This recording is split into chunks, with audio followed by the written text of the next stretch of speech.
কে কে তুমি? প্রধান মশাইকে কেউ মারেনি, উনি নিজে নিজেই আত্মহত্যা করেছে। সেটা সেটা কি করে হবে? ওরকম ভাবে কি কেউ নিজেকে মারতে পারে নাকি?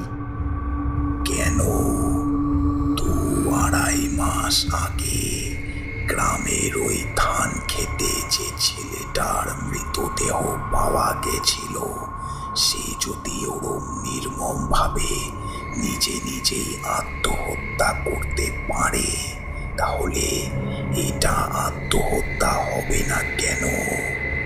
আশা করি এবার তুই বুঝতে পেরেছিস যে আমি কে।